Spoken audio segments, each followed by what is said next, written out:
নির্বাচন ঘোষণার আগেই কার্যত বোমভাস্ত্রটা ফেলে দিল নির্বাচন কমিশন। এবং এই বোমভাস্ত্রের তেজ এতটাই ছিল যে রাজ্যের মাননীয় মুখ্যমন্ত্রী তিনি পরাজয়ের গ্লানির স্বপ্ন দেখতে শুরু করে দিয়েছেন। ধর্ণা মঞ্চে থেকে মুখ ফসকে বেরিয়েও গিয়েছে। কি ঘটনা ঘটেছে? একাধিক ঘটনা ঘটেছে। রাজ্যের নির্বাচন কমিশন আসার পর থেকেই কালো পতাকা যেখানেই যাচ্ছেন তৃণমূল কংগ্রেসের নেতা নেতৃত্ব কর্মীবৃন্দরা দেখাতে শুরু করে দিয়েছেন। আর তারপরে নির্বাচন কমিশন গতকাল সমস্ত জেলা শাসকদের সঙ্গে কথা বলে, পুলিশ সুপারদের সঙ্গে কথা বলে এবং কমিশনারদের সঙ্গে কথা বলে এমন পাঁচন দাওয়াই দিয়েছেন যে দাওয়াই পালন না করলে পরিষ্কারভাবে বলে দিয়েছেন এমন জায়গায় সেটেল করে দেওয়া হবে না যেখান থেকে ফিরে আসা যাবে না। শুধু তাই নয়, পরিষ্কারভাবে বিনীত গোয়েল থেকে শুরু করে এই মুহূর্তে রাজ্যের যিনি কমিশনার, পুলিশ কমিশনার, সকলকে এমন ট্রিটমেন্ট দিয়েছেন, বলেছেন ভোট তো ছেড়ে দিন, আমরা ভাবছেন যে মে মাস পর্যন্ত থাকবো, তারপরে আপনারা যা ইচ্ছা তাই করে দেবেন, আবার অন্য যদি দল চলে আসে তখন আপনারা যা ইচ্ছা তাই করবেন, মে মাসের পরেও কিন্তু আপনাদের বিরুদ্ধে অ্যাকশন নেবো। কাজেই ভাববেন না শুধু ভোট, ভোট পরবর্তী হিংসা সমস্ত কিছু এক বন্ধনীর মধ্যে এনে নির্বাচন কমিশন কার্যত কার্পেট বোম্বিং শুরু করে দিয়েছেন।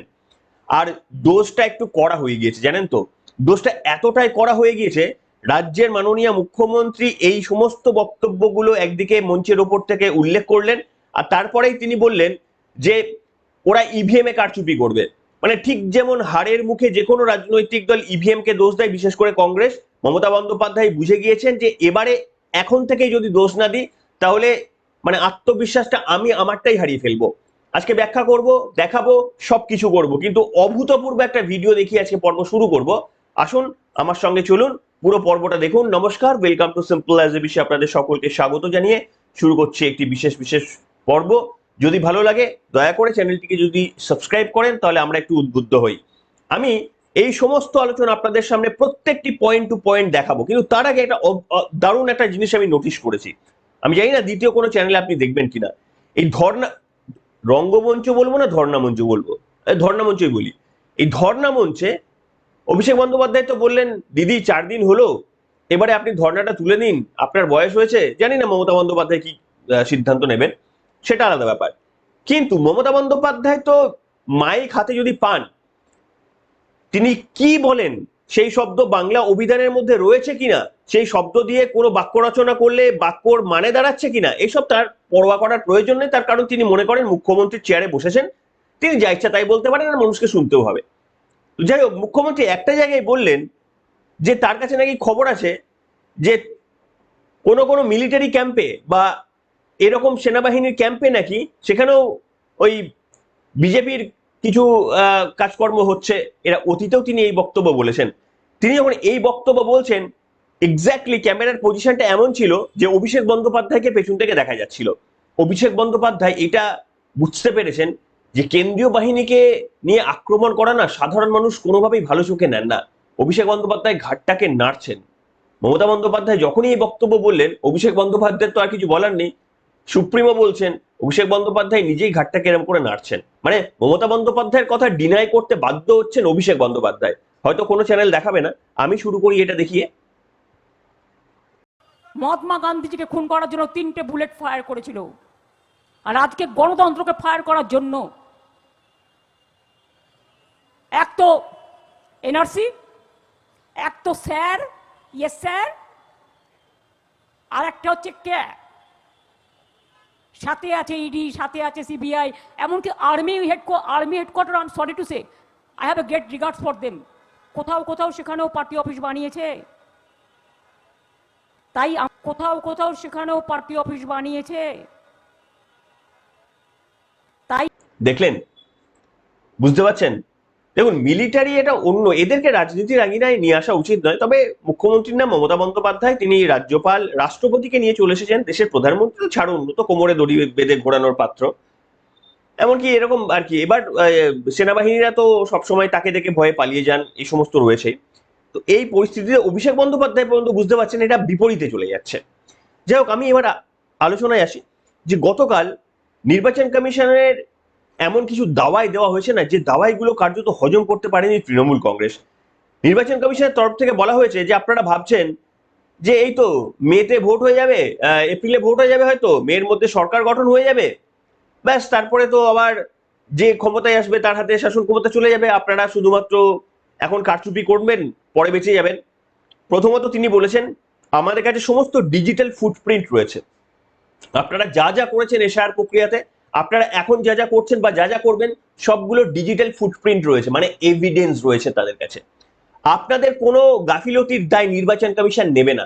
অর্থাৎ তিনি স্পষ্ট করে দিয়েছেন আপনাদের গাফিলতির দায়ে শাস্তি যা হবে নির্বাচন কমিশনের পলিটিক্যাল আক্রমণ করুক, কিন্তু শাস্তির ভোগ আপনাদেরই নিতে হবে।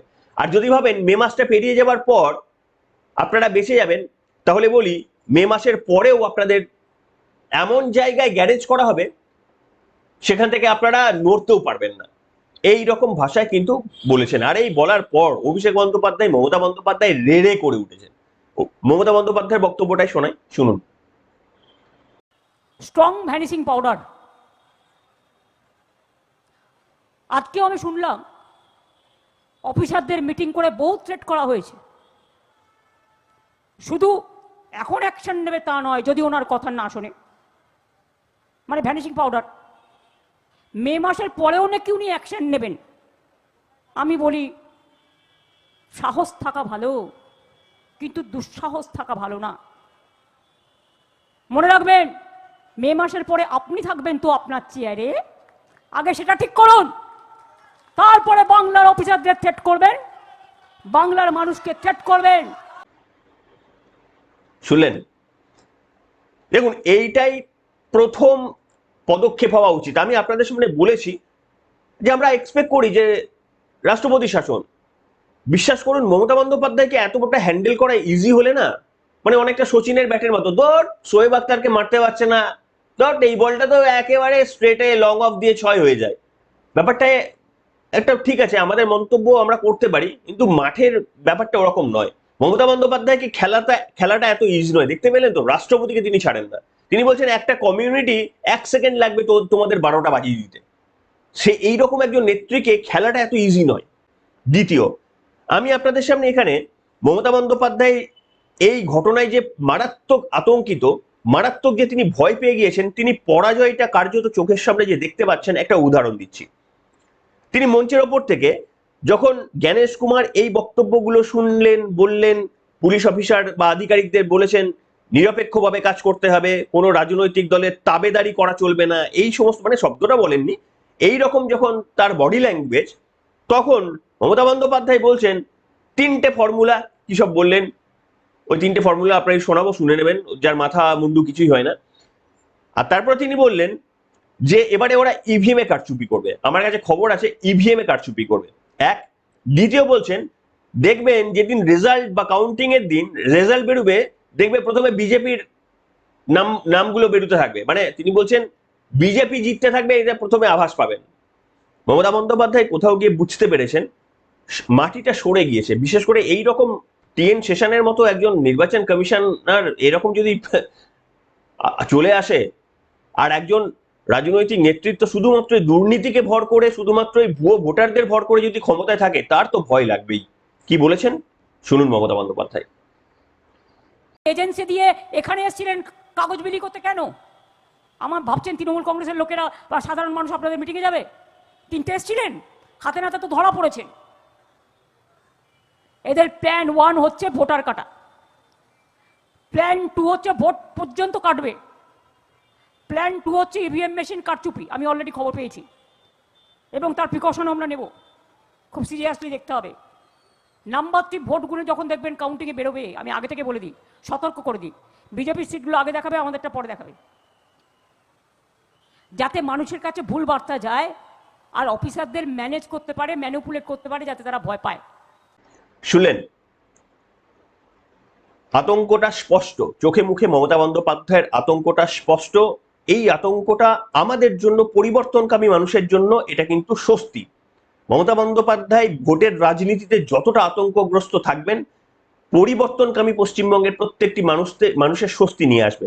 যাবেন না, অত্যন্ত গুরুত্বপূর্ণ তথ্য দেওয়া বাকি রয়েছে। আমি এখানে আপনাদের সামনে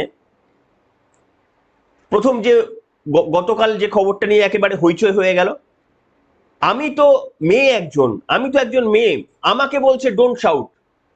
রাজ্যের মাননীয় মন্ত্রী চন্দ্রিমা ভট্টাচার্য, আইনমন্ত্রী সম্ভবত, তিনি বলছেন 3 প্রতিনিধির দল গিয়েছিলেন, ফিরহাদ হাকিম, চন্দ্রিমা ভট্টাচার্য এবং রাজীব কুমার, প্রাক্তন ডিজি। মানে উর্দি পরে তৃণমূলের হয়ে কাজ করার অভিযোগ থাকতো, এখন তো উর্দি ছেড়ে দিয়েছেন, ঠিক আছে, এখন অ্যাকসেপ্টেড, এটা অ্যাকসেপ্টেড, এবার তিনি যা ইচ্ছা তাই করতে পারেন। তারা 3 জনের দল গিয়েছিলেন নির্বাচন কমিশন জ্ঞানেশ কুমারের সঙ্গে দেখা করতে। আপনারা সবাই জেনে গিয়েছেন যে তারপরে এসে চন্দ্রিমা ভট্টাচার্য ক্ষোভ উগড়ে দিয়েছেন। কি ঘটেছিল? চন্দ্রিমা ভট্টাচার্যকে কি সত্যি জোর গলায় কথা বলেছিলেন নির্বাচন কমিশন? জ্ঞানেশ কুমার কি তার সঙ্গে অভব্য ব্যবহার করেছিলেন? কি হয়েছিল শোনাবো, তার আগে চন্দ্রিমা ভট্টাচার্যের ছোট্ট বাইটটা দেখুন। যাওয়াটা কি অন্যায় হচ্ছে না?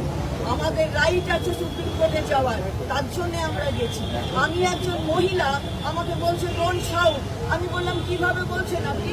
তার মানে তো বোঝা যাচ্ছে যে মহিলাদের প্রতি শ্রদ্ধাটা নেই, তার জন্য মহিলাদের কেটে দিচ্ছেন এখানে। এবং যারা ফর্ম 7 দিচ্ছে, আমি ধরুন বলছি ফিরহাদ হাকিমের নাম থাকবে না, তাহলে দায়িত্বটা কার প্রমাণ করার? ওনাস আমার ওপর নির্ভর করে, সেটা রাজীব কুমার বলেছেন। শুনলেন? সত্যি কি চন্দ্রিমা ভট্টাচার্য তার উপর এইভাবে ক্ষুব্ধ হয়ে গিয়ে জ্ঞানেশ কুমার তাকে চিৎকার করে বলেছিলেন চুপ করুন, আস্তে কথা বলুন, এভাবে বলেছিলেন? দেখবেন, আপনারা খেয়াল করবেন, অভিষেক বন্দ্যোপাধ্যায় যখন দেখা করেছিলেন একই বক্তব্য ছিল কার্যত। বলেছিলেন যে আঙুল তুলে তার দিকে কথা বলেছে, আঙুল নামিয়ে কথা বলতে বলেছিলেন নাকি অভিষেক বন্দ্যোপাধ্যায়। মমতা বন্দ্যোপাধ্যায় যখন গিয়েছিলেন একই বক্তব্য ছিল, আমার ওপর অভব্য ব্যবহার করেছেন, আমার ওপর চিৎকার করেছেন। কল্যাণ বন্দ্যোপাধ্যায় কিছুদিন আগে দুকাটি ওপরে গিয়ে বললেন যে উনি যদি নির্বাচন কমিশনার না হতো হাত আঙুলটা কেটে দিতাম। মানে চিৎকার করাটা সেটা সংবিধানে বিরোধী, কিন্তু আঙুল কেটে দেওয়াটা এটা তৃণমূলের সংবিধান পারমিট করে। মমতা বন্দ্যোপাধ্যায় বসে রয়েছেন, কল্যাণ বন্দ্যোপাধ্যায় শুনেছি আগে, কল্যাণ বন্দ্যোপাধ্যায় বলছেন যে আঙুলটা কেটে দিতাম যদি উনি নির্বাচন কমিশন না হতো। মমতা বন্দ্যোপাধ্যায় প্রতিবাদ করলেন না। এমনি অন্যান্য ক্ষেত্রে প্রতিবাদ করছেন, ভুল টুল হলে ধরিয়ে দিচ্ছেন যে এইটা বল ওটা বল, এক্ষেত্রে প্রতিবাদ তিনি করলেন না, ভাবুন। কিন্তু চিৎকার করে কথা বলাটা এটাও গণতান্ত্রিক, এটা হচ্ছে বিজেপির হয়ে কথা বলা। কিন্তু আপনি নির্বাচন কমিশনারের চেয়ারের উপর বলছেন আঙুলটা কেটে দেবেন, এটা কিন্তু আপনার ঠিক আছে, এটা তৃণমূলের সংবিধানে বোধহয় এটা অ্যাকসেপ্টেড। এইখানে কি ব্যাপারটা ঘটেছিল দেখুন, নির্বাচন কমিশনের তরফ থেকে যে তথ্য প্রকাশ করা হচ্ছে তাতে জানা যাচ্ছে যে 3 প্রতিনিধির দল গিয়েছিলেন। প্রথমে বক্তব্য রাখতে শুরু করেন ফিরহাদ হাকিম। ফিরহাদ হাকিমের বক্তব্যে সেখানে কোনো প্রবলেম ছিল না, তিনি আস্তে আস্তেই তার বক্তব্য যা ছিল সেগুলো তিনি বলেছেন, নির্বাচন কমিশনার শুনেছেন। দ্বিতীয় চন্দ্রিমা ভট্টাচার্য বক্তব্য বলতে শুরু করেন। তিনি প্রথমে 1 2 3 4 5 করে তার পয়েন্টগুলো বলতে থাকেন। হঠাৎ করে প্রথমে তিনি একটু উচ্চগ্রামে বলতে শুরু করেন, তারপরে সাডেনলি 2-3টে পয়েন্ট বলার পর নাকি তিনি আরো উচ্চগ্রামে বক্তব্য বলতে শুরু করেন। দেখুন, আমার ধারণা এটা প্রি প্ল্যান যে এমন কিছু করে বেরিয়ে আসতে হবে যে নির্বাচন কমিশন আমাদের উপর অত্যাচার করেছে, অবিচার করছে, এরকম একটা ন্যারেটিভ তৈরি করতে হবে, যেমন আগের 2টো এপিসোড আমরা দেখেছিলাম। এটা আমার বক্তব্য, আমি ভেতরে ছিলাম না, আমার কাছে কোনো তথ্য নেই, আমার গেজ হচ্ছে, ভুলও হতে পারি। সেখানে চন্দ্রিমা ভট্টাচার্য 2টো বলার পর তার গলার স্বরটা অত্যন্ত চিৎকার করে বলতে থাকেন, নাকি উচ্চগ্রাম করে দেন, করে প্রশ্নগুলো করতে থাকেন, ঝাঁঝিয়ে কথা বলতে থাকেন, শুরু করেন। তখন নির্বাচন কমিশনের তরফ থেকে বলা হয় যে ম্যাডাম আপনি একটু আস্তে কথা বলুন। তখন তিনি বলেন যে আমি রাজনৈতিক নেত্রী, এরকম ভাবে কথা বলাই আমার স্বভাব। আপনি ভাবুন, রাজনৈতিক নেত্রী, আপনি 1 to 1 কথা বলছেন, আপনি মাইকের সামনে নেই, আপনি অ্যাগ্রেশন দেখানোর প্রয়োজন নেই, আপনি দাবি জানাতে গেছেন, সেখানে আপনার কোনো অ্যাগ্রেশন আপনাকে স্পেশাল অ্যাডভান্টেজ দেবে না, কিন্তু ঘরের মধ্যেও আপনাকে নাটকটা জারি রাখতে হবে, তার কারণ বাইরে এসে আপনাকে বলতেই হবে যে আমার বিরুদ্ধে চিৎকার করেছে, আমি একজন মহিলা, আমাকে বলছে ডোন্ট শাউট। অদ্ভুত ব্যাপার, মহিলারা রাজনীতি করতে সম্মান রেখে, সবাইকে সম্মান রেখে বলছি, তারা রাজনীতি করতে পারেন, তাদের ভুল হলে সেটা সংবিধান ধরাতে পারে না। মহিলাদের ডোন্ট শাউট এই কথাটা বলার পারমিশন আমাদের সংবিধান দেয় না। মহিলারা যদি রাজনীতি করতে গিয়ে ভুল করেন তাহলে সেটার প্রতিবাদ করার জন্য আমাদের সংবিধান পারমিশন দেন না। যদি বলেন খুব কেউ চিৎকার করে কথা বলেন একটা ক্লোজ ডোর মিটিং এ, তাকে আসতে বলার জন্য কোন শব্দবন্ধ বাংলায় ব্যবহার করা যায়, আপনারা লিখে জানাবেন। তৃণমূল কংগ্রেসের তরফ থেকেও জিজ্ঞাসা করে লিখে জানাবেন যে কোন শব্দবন্ধ যে প্লিজ ডোন্ট শাউট এর অল্টারনেটিভ কোন শব্দবন্ধ ব্যবহার করা যেতে পারে। সংস্কৃতিতে বোধহয় আরো মৃদু শব্দ ব্যবহার করা যেতে পারতো, সেটা জানি না সেটা তিনি চাইছিলেন কিনা। এই হচ্ছে পরিস্থিতি। পুরো ঘটনাটাকে আলটিমেটলি তৃণমূল কংগ্রেস চায় একটা রঙিন নাটকের মধ্যে উপস্থাপিত করা, তার কারণ তারা বোঝে লজিক না, তারা বোঝে মানুষকে আমরা কিভাবে বোকা বানাতে পারবো, বা মানে মানুষকে টুপি পরাতে পারবো। আবেগটা সত্যির মতো করে দেখতে হবে, এরকম একটা আবেগ তৈরি করতে হবে, অ্যাগ্রেশনটা সত্যির ভেতরে একটা অ্যাগ্রেশন হচ্ছে বলে সত্যি দেখাতে হবে, সেটা মানুষের সামনে নিয়ে এসে বলতে হবে যে ওরা তোদের শত্রু, জ্ঞানেশ কুমার তোদের শত্রু। আচ্ছা, আপনি জ্ঞানেশ কুমারকে যারা শত্রু মনে করছেন একবার এই কথাগুলো শুনে নিন। জ্ঞানেশ কুমার তিনি বলেছেন যে ভাই, ভোট পরবর্তী হিংসা 2021 সালে তোমরা যা করেছিল গোটা ভারতবর্ষে বাংলা নজির সৃষ্টি করেছিল, এবারটা ভেবো না যে ওরকম কোনো খেলা হবে। ওই ভোট পরবর্তী হিংসার মতো কোনো ঘটনা এবারে ঘটতে দেব না। এক, যে কোনো নির্বাচনে না তিনটি জিনিস খুব গুরুত্বপূর্ণ ভূমিকা পালন করে অ্যানার্কি বা কি বলবো একটা বিশৃঙ্খল পরিস্থিতি সৃষ্টি করার জন্য।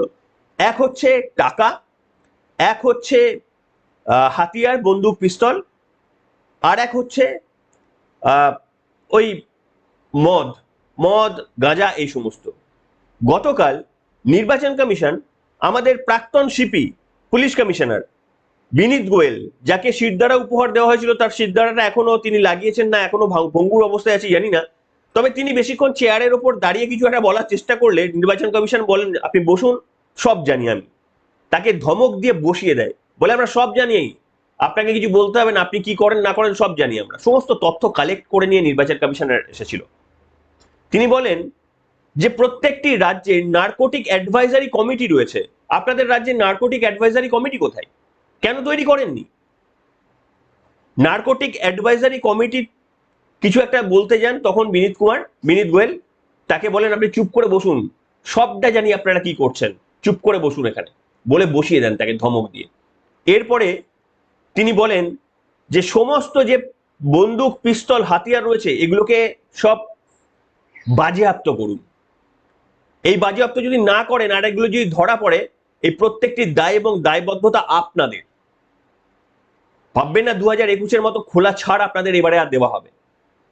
পুলিশ হয়েছে নিরপেক্ষ ভূমিকা পালন করুন, কড়া বার্তা দেওয়া হয়েছে। এবং বলা হয়েছে, মানে বললাম রিজার্ভ ব্যাংকের যিনি প্রতিনিধি ছিলেন তাদেরকেও ধমকেছেন নির্বাচন কমিশনার, বলছেন যে আপনারা কি করছেন, রাজ্যের মধ্যে যে সরকারি টাকা আনুক, কেন্দ্রীয় সরকার রাজ্য সরকার যেই টাকার ব্যবস্থা করবে বাজেয়াপ্ত করুন, কোথায় টাকার সোর্স সেগুলোকে তদন্ত করুন, বাজেয়াপ্ত করুন সেগুলোকে।